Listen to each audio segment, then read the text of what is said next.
이 일은 아하수에로 왕 때에 있었던 일이니 아하수에로는 인도로부터 구스까지 127지방을 다스리는 왕이라.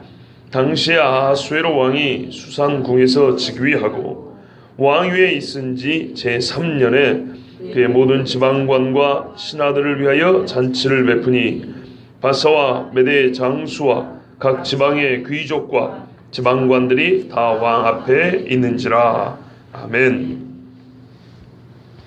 이 일은 아하수에로 왕 때에 있었던 일이라 그랬습니다. 오늘 말씀은 기본적으로 역사를 얘기하는 것입니다. 이 일은 아하수에로 왕 때에 있었던 일이라. 대개 역사가 아닌 일은 오히려 꾸미는 말이 많습니다.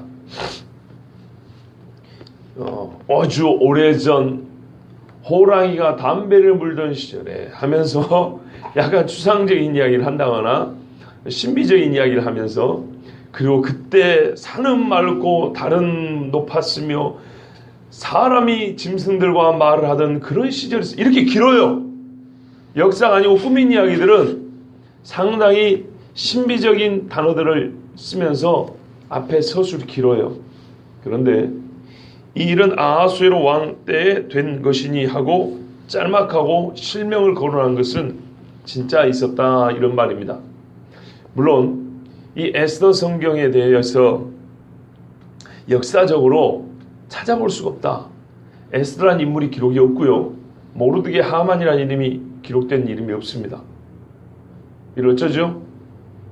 그래서 에스더서는 하나의 문학 작품이다.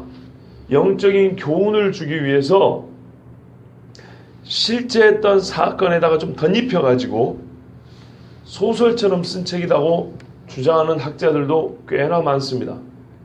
그러나 오늘 말씀에는 분명히 이 일은 아하수에로 왕 때에 된 것이라고 이렇게 되어 있습니다. 그러면 증거가 있어야겠죠. 그 증거는 앞으로 3주 동안 각 구절마다 읽으면서 제시가 될 것입니다. 여러분, 성경에 시삭 왕이라고 있습니다. 르호보암 당시에 애굽왕 시삭이 올라와서 전쟁을 치렀다고 되어 있는데요. 그럼 그 시삭 왕은 애굽 역사에서 이름을 찾아볼 수 있을까요? 우리가 아는 발음 시삭으로는 찾아볼 수가 없습니다. 기본적으로 아하수에로도요, 히브리 발음이고요, 원래 이 동네 발음 내지는 이 헬라 사람들의 발음은 크사르크세스라 그럽니다. 여러분, 아닥사스 왕이죠. 에스라 니에미아의 아닥사스다. 이 에스더에 나온 아하수에로 왕의 아들입니다. 아르타크세르크세스. 그걸 번역하기를 아닥사스 이렇게 번역을 한 겁니다.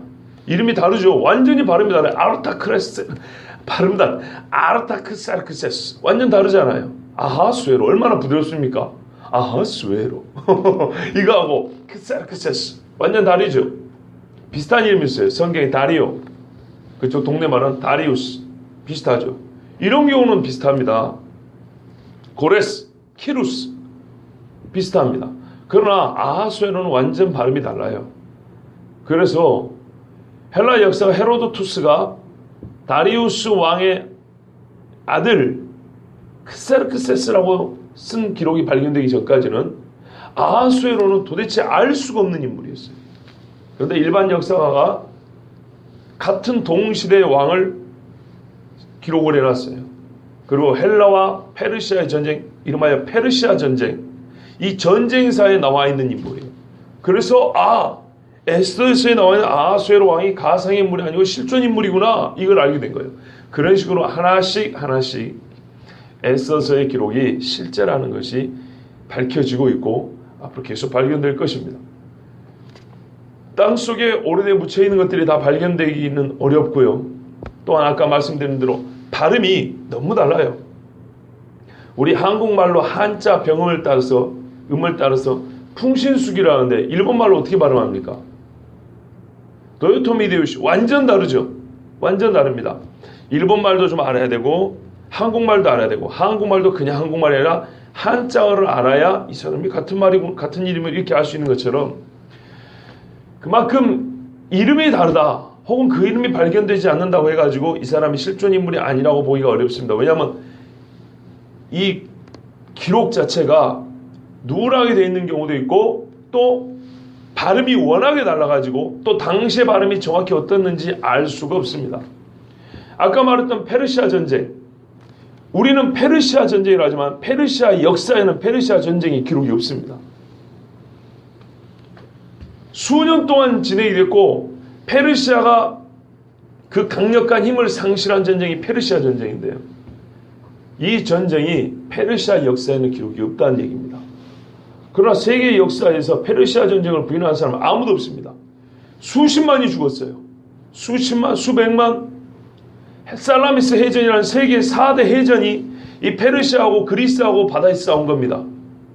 살라미스라고 부르는 그 바다에서 싸운 건데 이 바다에서 전쟁으로 약 20만이 몰살을 했습니다. 태풍으로 페르시아 배가 오다가 한 400척이 침몰해 버렸고요. 한 800~900척 남은 배가 그리스 배 400척 어간의 배 2배나 군사수가 많았지만 그 전쟁에서 전멸해 버렸어요. 세계 4대 해전, 우리나라에 뭡니까? 한산도 대첩도 들어가는지 모르겠어요. 그만큼 유명한 해전인데요. 그게 페르시아 전쟁사에는 기록이 되어 있지만 헤로도투스가 쓴 페르시아 전쟁사에는 기록이 되어 있지만 실제 페르시아 역사에는 기록이 없어요. 그러면 그 전쟁이 일어나지 않았던 것입니까? 일어났습니다. 우리 젊은 사람들이 영화 300이라고 있어요. 그것도 이 아하수에로 왕이 초창기에 저지른 전쟁입니다. 그 아버지 다리오 왕 때 저지른 전쟁이 뭐냐? 여러분 마라톤 아시죠? 마라톤 42.19km. 이게 마라톤 전쟁이라는 것이, 마라톤 전투가 바로 이 아하수에로 왕의 아버지가 했던 전투입니다. 거기서 그리스 군대에게 패했어요. 그 승전보를 전한다고 그리스 군사가 42.19km를 달려가지고 승전 소식을 전하고 죽었죠. 거기서 마라톤이 시작된 거 아닙니까? 그 전투 이름이 실제로 마라톤 전투입니다. 그러므로 오늘 에스더서에 기록된 구체적인 내용 하나하나가 페르시아 역사에서 찾아보기 어렵다고 하여 성경의 기록이 사실이 아니라거나 또는 약간의 사실에다가 90%의 추상과 허구를 보태가지고 영적인 교훈을 주려고 했다는 주장은 여러분 그렇게 쉽게 들으면 안 됩니다. 우리는 일단 그런 역사성과 사실성은 또 계속 보면서 하나하나 증명해 나가기로 하고요. 아직 3주가 남았지 않습니까? 15일이 남았습니다. 우리는 이 일이 실제로 아하수에로 왕 페르시아의 크세르크세스 치세에 실존했던 인물과 실제했던 사건을 통해서 하나님이 진리와 영적인 교훈을 주신 말씀으로 믿고 저는 여러분에게 말씀을 전할 것이고 여러분을 그렇게 들으시길 바랍니다. 아하수에로 왕 때에 된 일입니다. 아하수에는 어떤 사람이냐? 인도로부터 구스까지 127도를 치려는 왕입니다. 아까 말했던 헤로도투스 30개의 도라고 말했습니다. 고레스 왕 당시까지 총리직을 수행했던 다니엘은 120도라 그랬습니다. 그런데 오늘은 127도라 그랬습니다. 무엇이 맞습니까? 우리나라의 도가 몇 개인가요?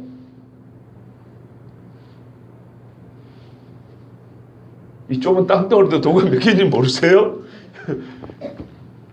그러면 127도라 한들 120도라 한들 30개 도라 한들 뭐 큰 문제 있습니까? 별 문제 없습니다.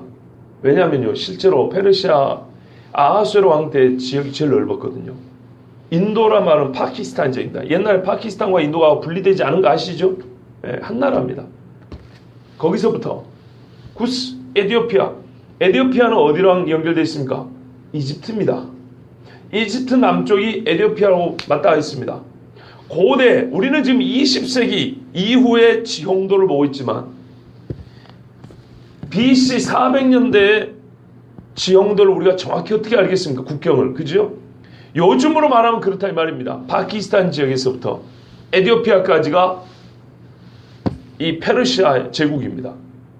그러면 이 지역을 관할하기 위해서는 크게 나눠야 되겠죠. 거의 뭐 한 나라 정도씩 띄엄띄엄 나오면 30개가 되고 그 중에서 특별자치도까지 계산하면 127도가 되는 겁니다. 우리나라도 그렇지 않습니까? 도로 따지면은 몇 개냐? 둘, 셋, 넷, 다섯, 여섯, 일곱, 여덟, 9개 도죠. 그러나 한 도보다 큰 서울시가 있지 않습니까? 서울시 인구가 하나의 도보다 크잖아요. 그죠? 제주도는 하나의 도라고 하지만 지역으로 보나 인구로 보나 하나의 도로 취급되기에는 규모가 작지요. 그런 경우도 있습니다. 그렇기 때문에 127도는 아주 크게 나누면 127도가 안 되지만 약간 작게 나눈 겁니다. 의도성이 있습니다. 127도라고 말한 것은 숫자를 크게 표현함으로써 대제국을 다스리고 있다는 것을 나타내는 것입니다. 내일 보겠지만 잔치를 180일을 합니다. 간단히 6개월이라 그러면 돼요.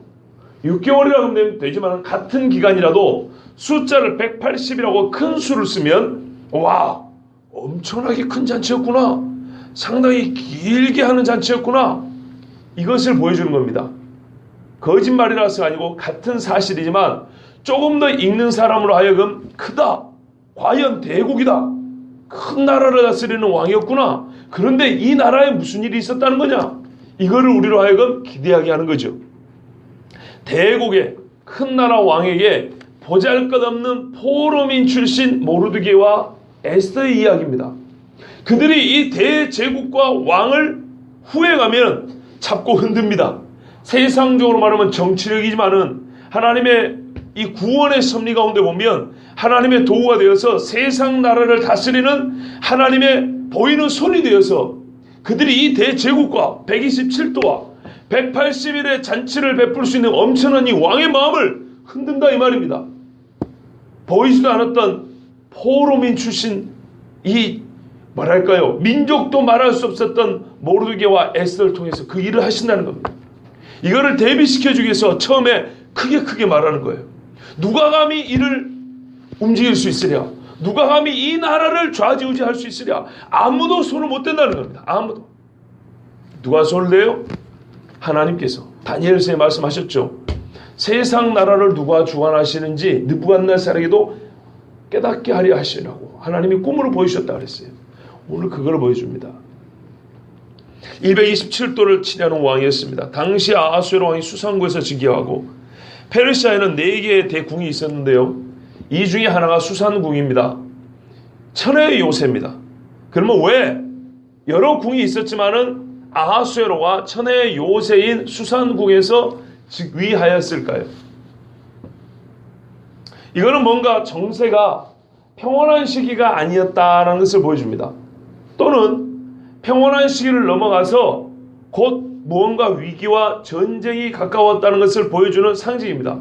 여러분, 전쟁이 일어나지 않아도 국가 비상사태 내지는 무슨 재난이 일어나면 대통령과 참모들이 어디서 모인가요? 청와대 국무회의실이 아니고 지하 벙커에 들어가서 모이잖아요. 뭐 당장 폭탄 떨어지는 거 아니에요. 그러나 그렇게 했을 때 국민들이 국가의 수반과 행정부 수반과 이 위정자들이 국가의 위기를 직감하고 있고 어떤 그런 같은 마음을 가지고 지금 준비하고 있구나 이런 느낌 가질 수 있죠. 수산궁은 여러 궁 중에 요새입니다. 요새라는 말은 전쟁이 일어나더라도 쉽게 함락되지 않는, 그렇죠. 옛날에 강화도로 천도했던 거 아시죠? 남한산성으로 도피했던 거 뭐 이런 것처럼 왕이 특별한 재난이 있더라도 자기 몸을 이렇게 피신할 수 있고 보호를 받을 수 있으면서 국가를 지휘할 수 있는 그런 기능을 할 수 있었던 궁이 수산궁입니다. 그런데 여기서 뭘 했냐면 잔치를 베풀었어요.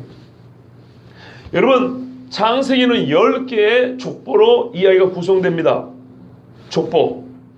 이 10개의 족보에서 나름대로 세대를 나누면서 하나님께서 각 세대를 어떻게 인도하셨는지, 어떻게 언약을 베풀어 주셨는지, 그리고 실제로 하나님께서 세상에 번성하게 하신 민족이 어디로 어떻게 퍼져나와서 오늘에 이르게 됐는지 그 뿌리를 보여주는데 10개의 족보로 창세기는 구성이 됩니다.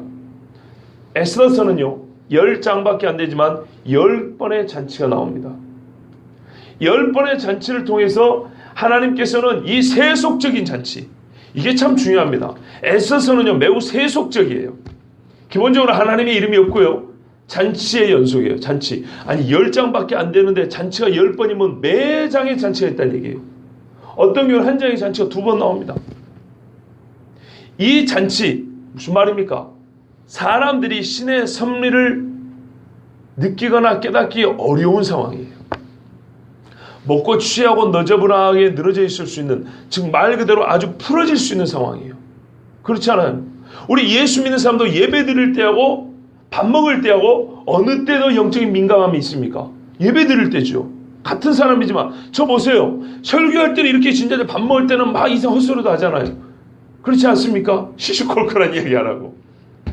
그런 것처럼 잔치를 하고 있는데 여기서 무슨 영적 교훈이 나온다든지 무슨 하나님을 찾는다든지 하나님의 말씀을 듣겠다고 이렇게 머리를 조아린다. 이거는 있을 수가 없는 일이에요. 여러분, 벨사살 왕이 언제 하나님을 경호려고 여호와 앞에 저주를 받았습니까? 잔치할 때입니다. 잔치할 때 기분이 좋다 보니까 눈앞에 베이는 게 없어서 하나님 성전에서 가져온 기물들을, 그릇들을 가져가 술 따라 먹었다 그랬어요. 그때 하나님께서 정신이 번뜩 들게 해줬잖아요. 벽에 메르메르데게 루파르시라고 써졌지 않습니까? 그게 잔치입니다. 그런데 말이죠, 하나님은 이 세속적이고 영적으로 전혀 무감각해질 수 있는 잔치를 통해서 오히려 구원하셨다는 거예요. 여기서 우리가 배울 수 있는 게 많아요. 정말로 에스더서는요, 진짜 파면 팔수록 감추신 보화가 많은 책이에요. 여러분, 대조를 하자면 창세기나 계시록이나 복음서는 하나님의 손이 직접 보이지 않습니까? 출애굽기 같은 책들 봐보세요. 하나님이 직접 나타나고 역사를 합니다. 하나님의 강력한 손과 그 우려 같은 음성이 직접 막 들립니다. 에스더서는 하나도 안 보여요. 보이지도 않고 들리지도 않아요. 오히려 들릴 수 있는 것을 차단해버린 것과 같아요. 잔치예요. 이방 사람들이 등장인물로 꽤나 많이 등장해요.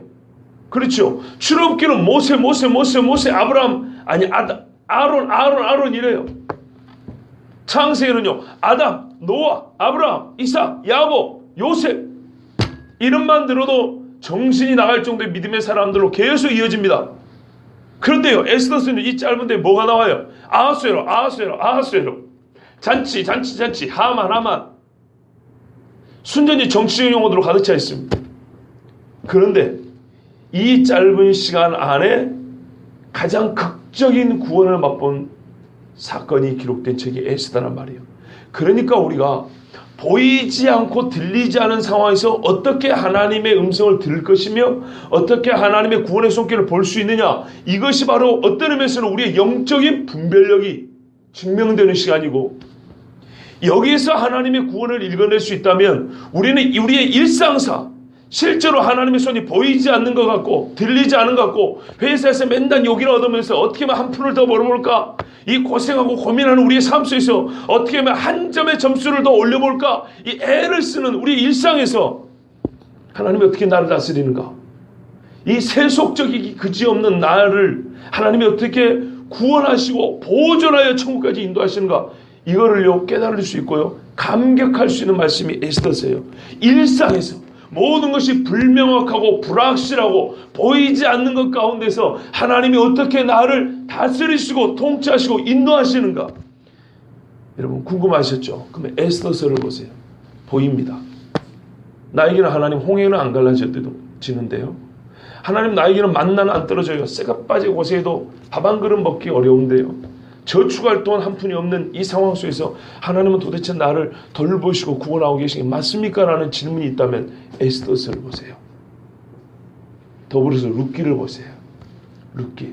여러분 참 놀라운 거는요, 이스라엘에 5대 절기가 있는데요, 이 5대 절기에 있는 성경이 5축이라고 해서 5가지 두루마리가 있습니다. 그 중에 제가 하나는 기억이 안 나고 하나는 욥기였던 거 아는 거는요, 다니엘, 예레미야, 에가, 의외죠. 룻기, 에스더서입니다. 절기 때 여러분 읽는 성경이 의외죠. 에스더서를 읽고요, 룻기를 읽고요, 예레미야, 에가를 읽고요, 다니엘을 읽고요. 하나는 모르는데 제 생각에 아마 욥기 아닌가 싶어요. 전부 다 그렇게 좋은 것, 우리가 말하자면 그 분명하게 드러나는 글들이 아니에요. 그리고 배경 자체가 우울한 거예요. 룻기 봐보세요. 배경 자체는 아주 우울해요. 에스더서도 마찬가지예요. 다니엘도 마찬가지예요. 예레미야가 마찬가지예요. 그죠? 전부 다 배경이 우울한 그런 글들이에요. 그런 성경들이에요. 이스라엘 역사를 보는 겁니다. 그런데 끝이 어떻습니까? 하나님의 구원으로 끝나죠. 하나님의 섭리를 확인하고 끝나죠. 하나님의 구원의 약속을 받고 끝나죠. 이게 바로 이스라엘의 절기를 지킬 때 이스라엘 사람들이 염두에 두는 영적인 의미들이에요. 우울하고 피가 있고 죽음이 있고 어둡다는 거예요. 그러나 하나님 어떻게 해요? 구원하시리라. 메시아를 보내주시리라. 영원한 새하늘과 새 땅으로 인도하시라는 이런 소망을 가지고 이 책들을 읽은 거예요. 그렇기 때문에 우리가 역시 마찬가지로 주님이 오시기 전에 세상은 점점 어두워지고 있는 이 상황에서 우리가 읽어야 될 책 중에 성경은 다 봐야 되지만 에스더서가 그런 의미가 있다 이 말입니다. 삶이 어려울수록 룻기와 에스더를 보았던 이스라엘 사람같이 우리가 보이지 않는다, 하나님 말씀 들리지 않는다 할 때는 룻기와 에스더가 우리에게 주어진 하나님의 음성인 줄 알고 읽으시면 하나님께서 진짜 역사하시는 것이 보이고 들릴 줄로 믿습니다. 자, 오늘 그런데요, 하나 더 보시면 3절에 위에 있은 지 3년의 그 모든 방백과 신복을 위하여 잔치를 베푸니, 그 잔치가 있고요, 바사와 메대의 장수와 각도의 귀족과 방백들이 다 왕 앞에 있는지라. 잔치를 베푸는데 누구를 위해서 베푸느냐면 장수와 귀족들과 지방 관리들을 위해서 베풀었다는 겁니다. 바사와 메대 이렇게 되어 있습니다. 여러분 원래 메대와 바사 이렇게 읽습니다. 그 가세 바나바와 바울이었다가 바울과 바나바로 사도행전 14장에서부터 바뀌죠. 바나바가 바울을 데리고 왔습니다. 바나바가 권위자입니다. 메대와 바사는 서로 연합군입니다. 예, 말 그대로 요즘 현대 이란 사람들입니다. 남부 러시아 사람들, 인도 유럽 계통의 현대 이란 사람들의 조상입니다. 그래서 지금 이란이 과거 페르시아의 영광을 되찾겠다고 난리를 하는 겁니다. 옛날에 이라크가 과거 바벨론의 영광을 되찾겠다고 전쟁을 일으켰습니다. 그때 그 누구죠? 후세인이. 예. 그래서 느부갓네살 왕의 옷을 다시 만들어 가지고요, 예, 자기가 입고 사진도 찍고 그랬어요. 이렇게 휘장 두르는 거 이런 거 있죠. 띠에. 여기 느부갓네살의 복장입니다. 후세인이 옛날에 과거 바벨론이 자기들의 조상 나라였기 때문에 영광을 회복하겠다. 현재 이란은 페르시아의 영광을 재현하겠다. 이러고 지금 준비를 하고 있는 겁니다. 그런데 메데인의, 제가 알기로는 메데인의 어머니와 페르시아의 아버지로 태어난 사람이 이 다리오 왕인 고레스 왕인데, 이 고레스 왕이 바벨론을 무너뜨리고 메데와 페르시아의 연합 국가를 세웠어요. 그 다음에 페르시아가 실권을 쥐고 메데 사람은 거기에 속하게 돼서 처음에는 메데와 파사가 페르시아입니다. 연합군이 바벨론을 정복했다가 나중에 이어지는 나라는 메데와 바사가 아니라 바사 왕국, 즉 페르시아 왕국으로 된 겁니다. 이 페르시아 왕국의 왕이 아하수에로인데요, 이 아하수에로가 즉위한 게 BC 486년경입니다. 그리고 480년부터 제3차 페르시아 전쟁을 일으켜서 그리스를 침공합니다. 그리스 아테네, 스파르타 같은 이 연합국을 침공하는데요, 그러면 전쟁하니까 이 즉위하고 약 5년 후에 전쟁을 합니다. 5년 후에 전쟁을 하면 여러분 전쟁 준비 몇 년 해야 될까요? 70만이 갔다는데요. 70만이 전쟁에 동원됐답니다. 사람이 하도 많아서 세지를 못하고 10,000명 단위로 큰 원을 갖고 10,000명을 집어넣은 다음에 거기에 일일이 못 세고 원에 들어가면 무조건 10,000명씩 잘랐대요. 그래서 70만이 나왔대요. 그들이 지나간 데는 우물이 말랐고요, 남는 게 없었답니다. 말이 그렇죠. 그 중에 20만은 배 타고 가고요. 생각을 해보세요. 자, 70만을 동원을 해야 되려면 각국에서 동원해야 되겠죠. 예, 그러니까 언어가 너무 달랐어요. 많은 언어가 달랐어요. 군사적으로 이걸 의사 전달이 어려웠어요. 그러면 군사용어 통일해야지, 군사 훈련시켜야지, 군량비 준비해야지. 말하자면 왕이 되자마자 전쟁 준비했다는 얘기입니다. 5년 있다 전쟁했다는 얘기는 5년 내내 전쟁 준비했다는 얘기입니다. 그러면 이 잔치가 무슨 잔치일까요? 바로 전쟁 준비하는 잔치입니다. 왜 장수들을 불러 모으고 참모들을 불러 모읍니까? 사기 진작, 대전쟁을 해야 되거든요. 동방이 서방을 침공하는 전쟁입니다. 이건 한 나라의 전쟁이 아닙니다. 대륙의 전쟁입니다. 그리고 나중에 어떻게 했어요? 한 100년쯤 후에는 이제 서방이 동방을 치는 전쟁, 알렉산더가 치고 들어온다고 했죠. 알렉산더 전까지는 동방이 강세했어요. 그래서 항상 동쪽에서 서방을 쳤다 이 말입니다. 이게 세계 역사가 전환되는 그 지금 전환기에 있는 전쟁입니다. 이 전쟁을 준비하려고 5년 동안, 약 4년 동안 준비했다는 기록이 있어요. 요래 가지고 이 아하수에로 왕이 참모들과 장수들을 불러 모아서 전쟁 구상을 하고 작전 계획을 세우면서 사기 진작을 하기 위해서 베풀었던 잔치가 180일 동안 있었던 잔치가 뭔 놈의 잔치가 이렇게 길어? 바로 그 때문입니다. 회의를 해야 됐기 때문에, 그리고 훈련 상황을 보고를 받아야 되고 점검을 해야 됐기 때문에, 그러면서 사기 진작을 해줘야 됐기 때문에 상도 주고 말이죠. 전쟁 후에는 너에게 무엇을 주라 이런 약속도 해야 되고요. 나름대로 서로 회의와 약속들이 있어야 되기 때문에 이 큰 잔치가 있었던 것입니다. 이것이 바로 에스더서의 배경입니다. 즉 전쟁 배경입니다. 처음부터 에스더서는 화목을 위한 그런 역사적 배경을 가지고 있는 것이 아니라 죽이고요, 죽이는데 익숙하고요, 정복하는데 익숙한 사람들의 이야기로 시작이 됩니다. 자, 이제 앞으로 계속 보겠지만은 계속 보기 위해서 에스더서에서 몇 가지 중요한 사항을 좀 언급을 해드리려고 합니다. 아까 이미 말씀드린 대로 에스더서의 줄거리는 우리가 다 아는 거고요. 구성 자체가 10가지 잔치를 통해서 에스더서가 이렇게 진행된다고 되어 있습니다. 에스더라는 이름의 뜻을 아세요? 별입니다. 별. 이슈타르. 이거니까는 약간 안 좋게 말하면 동방의 점성학적인 의미가 있어요. 그러나 그렇지 않고 우리가 볼 때는 어둠을 밝히는 빛이라고 생각하면 좋고요. 원래 이름은 하다사입니다. 음매화라는 뜻입니다. 시간이 없으니까 제가 간단히 넘어갈게요. 크세르크세스, 이 아하수에로 왕은 BC 486에서 465년, 약 21년 통치를 했습니다. 마지막에 왜 이렇게 빨리 죽었냐? 암살당해 죽였습니다. 그도 그럴 것이 전쟁에서 계속 패했고 많은 국력의 손실을 가져왔기 때문에 당연히 암살당했다고 볼 수 있습니다. 그러면 이 에스더서는 언제 쓰였을까요? 이 일은 아하수에로 왕 때 있었던 일이니 하고 끝난 일이죠. 그러면 적어도 아하수에로가 죽은 후에 약 BC 400년 어간에 기록되지 않았을까 이렇게 보고 있습니다. 왜 썼습니까? 이 책은. 왜요? 아까 말한 그대로입니다. 보이지 않고 들리지 않는 역사적 상황 속에서 하나님이 어떻게 극적으로 세속적인 환경 안에서 그의 백성을 지키시고 구원하시는가를 보여주는 겁니다. 이건 가면 갈수록 더 확신해질 겁니다. 특별히 불임절이라는 절기가 언급이 됩니다. 그죠? 불임절의 기원을 설명해 줍니다. 불임은 제비 뽑기라는 뜻입니다. 제비의 복수행이 불임입니다. 하만이 이스라엘 사람 유대인을 죽이려고 제비 뽑았던 것이 있고요. 거꾸로 유대인이 하만 원수를 갚기 위해서 제비 뽑은 날, 이게 불임절입니다. 가장 약한 사람이 가장 강자가 될 수 있었던 것. 그런데 여기서 이제 문제가 있습니다. 이스라엘 사람들이 자기 손으로 피를 흘린단 말이에요. 그래서 루트 같은 사람은 에스더서는 성경에서 좀 빠졌으면 좋았을 걸 이렇게 말을 했어요. 칼빈도 에스더서는 설교를 안 했다고 들었습니다. 여러분, 종교개혁자도 훌륭합니다. 그러나 개혁자들이 다 옳지 않았다는 건 인정해야 됩니다. 사람입니다. 루터는 야고보서 같은 경우는 지프라의 서시라고 그랬어요. 요한계시록에 대해서도 회의적이었어요. 루터가, 종교개혁자가. 여러분, 분명히 말씀드립니다. 다 사람입니다. 루터나 칼빈이나 여러 가지 훌륭한 일을 했던 유명한 신앙인들이 다 옳은 것은 아닙니다.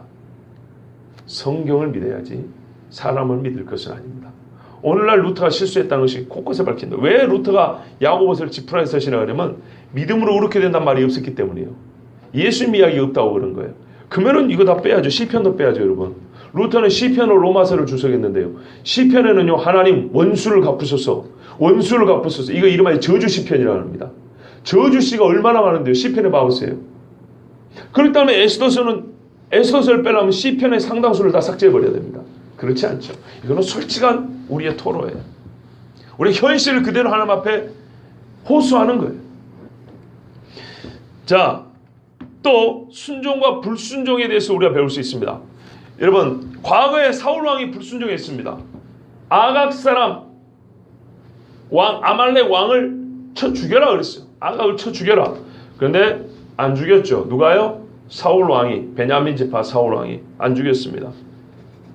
그리고 나서 몇백 년 흐른 후에 이 아각 사람 하만, 이렇게 아말렉 사람 하만이 유대인들을 죽이려고 합니다. 여기에 죽임을 당할 빌미를 제공한 사람이 누군지 아십니까? 모르드게입니다. 모르드게는 사울의 후손입니다. 베냐민 사람입니다. 그런데 다시 에스더와 모르드게가 하나님 말씀에 순종하고 기도하게 되지 어떻게 됩니까? 원수를 갚게 되죠. 순종과 불순종에 대해서 우리가 반드시 봐야 합니다. 여러분, 순종도 세대를 이어서 하나님께 복을 받지만 불순종도요, 세대를 이어서 큰 화가 될 수 있다는 걸 기억하셔야 됩니다. 진짜입니다. 유대 역사에도 마찬가지입니다. 너 때는 봐주는데 너희 자식 때는 멸망하리라는 말씀이 얼마나 많은지 모릅니다. 그리고 에스더서의 가장 큰 매력, 아까도 말씀드린 대로 하나님의 보이지 않는 손, 그런 너무 강력해서 부인할 수 없는, 모르드게 말했던 그 다른데 하나님이 쓰시는 구원의 손들을 정말 이 숨그림 찾기처럼, 수수께끼 푸는 것처럼 찾아보고 발견할 수 있다는 이 묘미가 에스더서의 가장 큰 매력입니다. 그래서 극적으로 하나님의 그 구원이 다가옵니다. 말 그대로 일상 속에서입니다. 가장 세속적으로 보이는 그런 삶 속에서 가장 영적이고 거룩한 하나님의 구원이 어떻게 나타나는가 발견할 수 있는 것. 여러분, 이것이 에스더서가 오늘 우리에게 주는 교훈입니다. 불명확하고 불확정적인 순간에 믿음은 어떻게 작용하는가? 그때 가장 필요한 것이 무엇인가? 믿음. 그 믿음은 어떻게 표현되는가? 기도. 그리고 죽으면 죽으려는 결단. 이것이 하나님은 어떻게 역사하는가? 가장 위기의 순간에 보이지 않게 하지만 철저하게 구원을 하나님으로부터란 말이에요. 그런데 동시에 보이지 않는 하나님의 손을 신뢰하는 믿음의 사람들은 어찌해야 하는가? 그것을 보여줍니다. 구원은 하나님으로부터 나지만 하나님은 어떻게 해요? 사람을 수단으로 사용하셔서 구원하시죠. 그때 도구로 쓰임받는 인간들 어떻게 해야 됩니까? 가만히 있으면 됩니까? 아니죠. 매우 적극적으로 능동적으로 나의 해야 할 바를 해야 된다는 것 역시 배울 수 있습니다. 여러분, 삶에는요 우연이라는 게 많다고 합니다. 에스더서에 보면 우연이 많이 나와요. 모르드게 어떻게 반란을 일으키는 사람을 알게 됐을 것이며, 그날 밤에 어떻게 이 아하수에로 왕은 잠이 안 와갖고 일기를 읽었을 것이며, 그렇죠? 30일 동안 부르지 않았던 왕후, 정말 매력이 다 떨어지고 이제는 별로 정치력 하나의 치맛바람도 작용할 수 없었던, 영향을 미칠 수 없었던 그런 왕후가 세상에 너무너무 보기 좋았던 건 어떻게 된 일입니까? 나라의 반이라도 주겠노라. 이건 왕이 할 수 있는 최고의 기쁨이고 감격의 표시입니다. 그렇죠? 그 부인을 사랑한다는 얘기입니다. 어떻게 이렇게 눈이 멀 수 있었는가? 세상 말로는 우연이라지만 이건 확률적으로 불가능한 일들입니다. 우연을 가장했지만 필연적으로 역사하신 하나님의 구원. 여러분, 이것을 앞으로 계속 에스더를 읽어가면서 발견하고 그 감격을 누리시길 바라고요. 오늘 처음 시간, 하나님은 세계 최강국 속에서 그를 손바닥에 놓고 어떻게 자기 백성을 지키시고 보호하시는지, 보이지 않는 것처럼 가장 미약한 그림자처럼 보이지만, 보이는 것은 가장 강력한 사람의 힘이지만, 반면에 보이지 않는 것은 하나님의 손이지만, 끝에 가서는 이게 얼마나 뒤집어져서 강력하고 뚜렷하게 보였던 세상의 힘은 보이지 않게 되고, 보이지 않았던 하나님의 손은 얼마나 분명하게 우리 눈에 드러나는지 여러분 절대 놓치지 마시고 하나님 말씀을 통해서 확인하시고, 여러분 삶에서도, 일상의 삶에서 하나님이 어디 계시냐고 물어볼 수 있는 일상의 삶에서 과연 하나님이 이 순간에 나와 함께 하시는구나 확증하시는 복이 있길 바랍니다. 기도하겠습니다.